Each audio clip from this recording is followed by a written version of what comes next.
yang tidak memahami apa itu hakikatut tauhid, maka dia salat untuk siapa?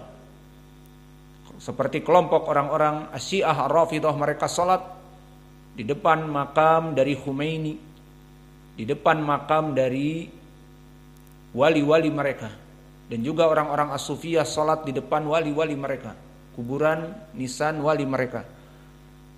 Maka salat itu ibadah. Jika ibadah ini tidak dilandasi dengan ketauhidan, akan diberikan salat itu untuk selain Allah. Seperti doa, berdoa kepada mayat, meminta, wahai wali yang sudah meninggal, berikanlah aku rizki. Ini kesyirikan. Dan juga menyembelih. Menyembelih adalah ibadah. Maka menyembelih, sesembelihan diberikan untuk syarat di mana seseorang terkena kesurupan misalnya.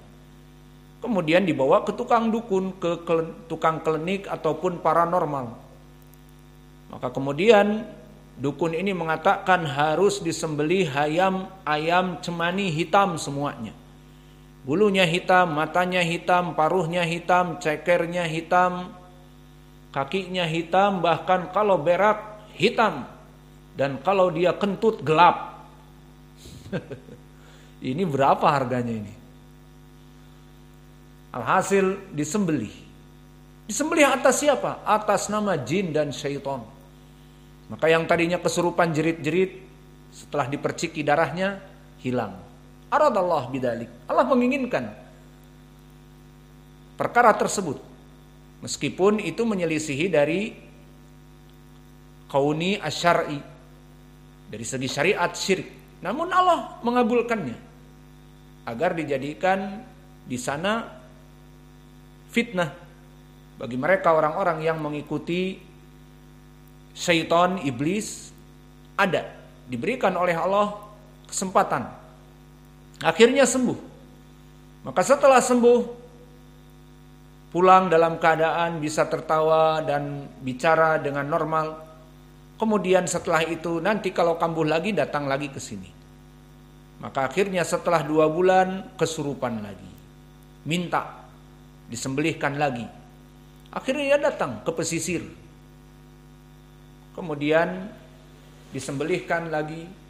Dan terus seperti itu, akhirnya jaraknya yang tadinya mulai dari 2 bulan ke 2 bulan mulai cepat.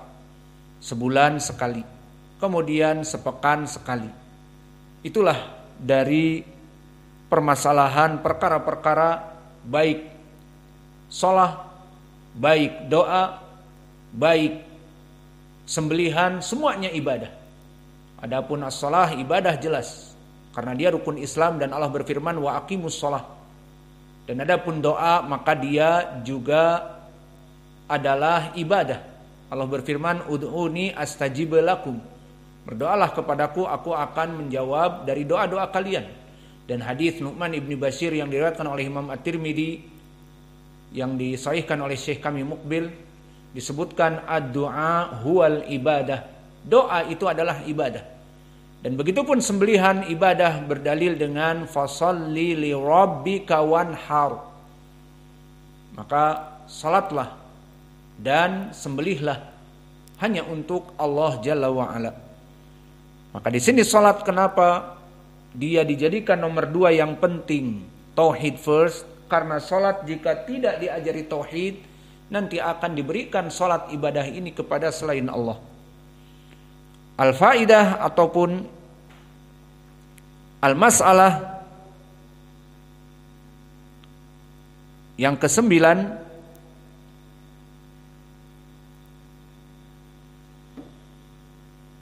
alhamdulillah.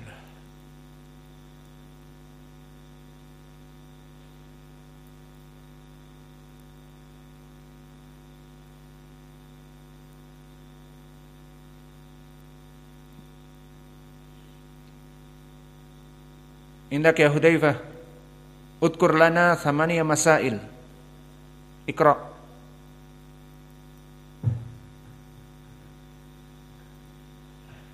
Al-ula, ad-da'watu ila Allah tariqu min ittiba'i Rasulillah sallallahu alaihi wasallam.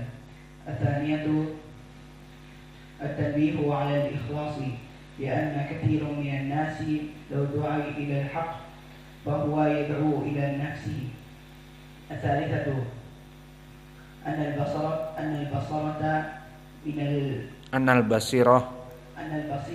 من الفرائض. الرابعة من دلائل حسن التوحيد كونه تنزيلها لله تعالى عن المسبة. الخامسة أن من قبح الشرك كونه مثبتا لله. السادسة وهي من أهم إبعاد المسلم عن المشرك لأن يصير منه ولو لم يشرك. الثامنة قول التوحيد أول واجب. Bismillah. Al-mas'alah at-tasi'ah anna makna an yuwahidullah makna syahadata alla ilaha illallah. Maka makna dari mengesahkan Allah itulah makna syahadat la ilaha illallah. Dan ini sesuai dengan riwayat yang datang dari berbagai riwayat. Falyakun awwala ma tad'uhum ilaihi syahadatu alla ilaha illallah. Dan di riwayat yang lain an yuwahidullah. Dan di riwayat juga an ya'budallah.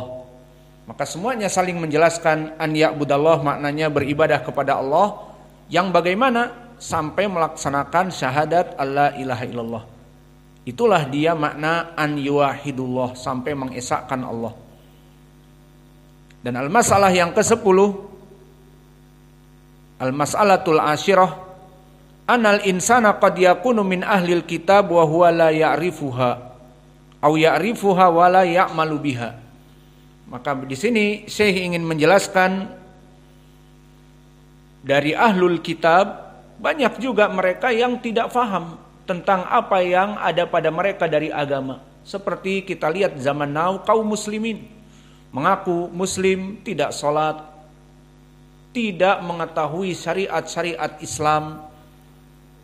Maka begitu pun di sini bahwa sebagian dari insan bisa jadi dia mempunyai kitab dari ahlul kitab namun tidak faham apa yang diinginkan di dalam kitabnya.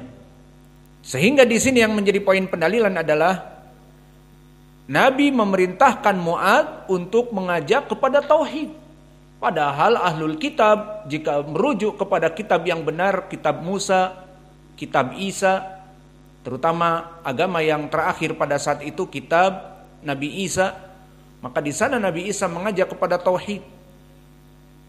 Namun kebanyakan dari mereka tidak memahaminya. Maka disebutkan di dalam hadis, ya Mu'adz innaka sata'ti qauman min ahlil kitab. Kamu akan datang ke Yaman, kebanyakan mereka ahlul kitab. Maksudnya mempunyai dasar-dasar tentang ketuhanan, keesaan dan seterusnya. Berbeda dengan orang-orang penyembah berhala di Makkah. Maka dakwahi mereka kepada tauhid first. Menunjukkan bahwa mereka dalam keadaan ahlul kitab tetapi tidak faham dengan apa yang ada pada mereka. Maka diajari tauhid, menyembah hanya kepada Allah, tidak salisu salasah, tidak menyembah kepada Allah Bapa, Ruhul Kudus dan Allah Anak.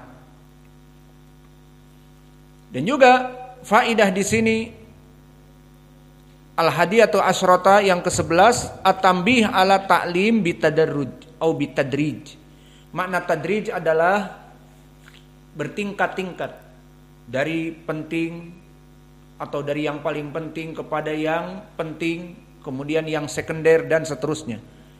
Maka tambih ala ta'lim bitadrij yang maknanya di sini seperti prakteknya diperintahkan untuk bertauhid dahulu. Dari ahlul kitab yang menganggap Yesus anak Allah dan juga Ruhul Kudus sama-sama disembah, maka ditauhidkan dulu. Maka ini paling penting. Setelah mereka selesai mentauhidkan Allah, barulah fa'limhum anallaha farada alaihim as-salawat. Diberitahu kepada mereka salat 5 waktu. Jika mereka telah sampai juga salat, fa'limhum anallah farada, juga Allah mewajibkan az-zakah.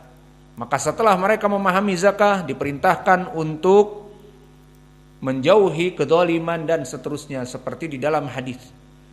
Adapun faedah yang ke-12, al-bida'ah bil aham fal aham. Demikian juga kaidah al-aham fal aham, harus dimulai dakwah itu dari perkara terpenting kepada yang penting, from the most important to the important, kemudian to the secondary, kemudian kepada perkara yang paling urgen kepada yang urgen, dan yang paling important kepada yang important, kemudian kepada yang sekunder, seperti perkara tauhid dulu yang paling penting, kemudian sholat agar sholatnya dengan tauhid, kemudian membayar zakat dan seterusnya. Maka ini menjadi pendalilan poinnya di sini, faltakun awwala ma tad'uhum ilaihim syahadatu alla ilaha illallah. Kemudian fa'in fa'alu dalika fa'limhum anallaha farada dalika as-salawat. Kemudian Allah mewajibkan setelah salat zakah. Maka dari penting kepada yang penting. Dan di dalam hadis ini kata Syekh, as-salisatu asyrata masarrifuz zakah, dijelaskan tentang siapa yang menerima zakat. Maka zakat itu siapa yang menerimanya? Maka ini isyarah kepada hadis tu'khadu min agniyaihim faturaddu ala fuqaraihim, maknanya para fuqara. Dan ini dijelaskan di dalam surat At-Taubah. Siapa itu masarrifuz zakah? Ar-rabi'atu asyrata, faidah yang ke-14, kasful alim asyubhah anil muta'allim. Dan ini pendalilannya adalah seperti ucapan innaka ta'ti qauman min ahlil kitab fanabahahu bidzalika liya'khuda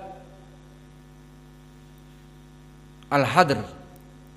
Maksudnya di sini adalah kasful alim asyubhah anil muta'allim, bahwa seorang alim itu membuka tabir syubhah tentang apa yang akan dia ajarkan. Maka di sini Mu'ad akan mendatangi ahli kitab, yang mana mereka akan mempunyai syubhat tentang asalisu salasah, menyembah Allah, juga Allah Bapa, Allah Anak, dan Ruhul Kudus. Maka di sini diterangkan bahwa Mu'ad akan mendatangi ahli kitab, maka subuhat yang akan didatangkan oleh mereka adalah tentang permasalahan asalisu salasah, tentang Allah Bapa, Allah Anak, dan Ruhul Kudus. Maka di sini akan dibantah dalam permasalahan yang berhubungan dengan subuhat tersebut. Dan juga an-nahi an karaimil amwal, larangan bagi petugas amil untuk mengambil harta-harta yang paling berharga dari orang yang membayar zakah. Maka membayar zakah telah ada hitungannya. Membayar zakah diambil berapa kambingnya, diambil berapa sapinya, diambil berapa dari untanya. Maka ambil saja unta yang biasa, tidak usah seperti di pelajaran yang lalu al-fahl. Makna al-fahl adalah unta yang dijadikan pejantan, yang paling besar, paling gemuk, dan paling subur. Maka di masa kawin dia akan mengawini unta-unta yang lain bunting dan anak-anaknya baik. Maka kemudian diambil unta atau sapi ataupun kambing yang pejantan tadi. Maka ini masuk kepada kezaliman. Yang penting diambil dari binatang ternak yang ada, namun tidak mesti dari karaima al-amwal. Maka di dalam hadis ini poin pendalilannya, iyyaka wa karaima amwalihim. Awas, hati-hati kamu mengambil harta-harta yang paling berharga. ambillah untuk zakat unta 1, 2 yang biasa saja. Dan juga ittiqa da'watal madlum, takutlah dari doa orang-orang yang terzalimi. Dan orang-orang yang terzalimi di sini sahidnya adalah wattaqi da'watal madlum fa innahu laisa bainahu wa bainallahi hijab, karena tidak ada hijab antara dia dengan Allah.